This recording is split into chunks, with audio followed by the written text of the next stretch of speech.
हिमालय के प्रहरी आईटीबीपी की कहानी। सन 1962 ठंडी हवाओं और बर्फ से ढके पहाड़ों के बीच भारत और चीन के बीच युद्ध छिड़ गया। लद्दाख से लेकर अरुणाचल तक फैली हिमालय की सीमाओं पर भारतीय सैनिकों ने साहस और देशभक्ति का परिचय दिया।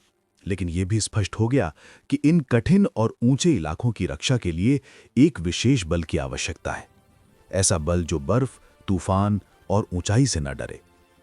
युद्ध के बाद भारत सरकार ने एक विशेष बल बनाने का निर्णय लिया जो हिमालय की सीमाओं की रक्षा कर सके। और फिर 24 अक्टूबर 1962 को जन्म हुआ इंडो तिब्बतन बॉर्डर पुलिस का, एक ऐसा बल जो केवल सैनिक नहीं बल्कि हिमालय के प्रहरी कहलाया। शुरुआत का सफर।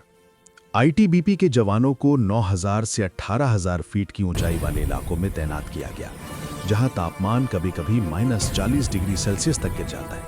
वहां ये जवान चौकसी करते हैं, बर्फ में रास्ते बनाना, हिमस्खलन से बचाव करना और सीमाओं को सुरक्षित रखना, यही उनका रोज का जीवन है।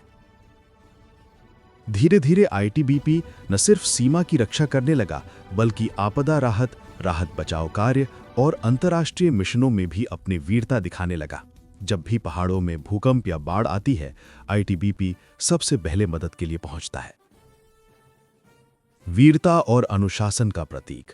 आईटीबीपी के जवानों की ट्रेनिंग दुनिया की सबसे कठिन ट्रेनिंग्स में से एक मानी जाती है। वो ऊंचाई पर चढ़ाई, स्कीइंग और बर्फ में जीवन जीने की कला सीखते हैं। हर जवान में यह मंत्र गूंजता है, शौर्य, दृढ़ता और कर्मनिष्ठा।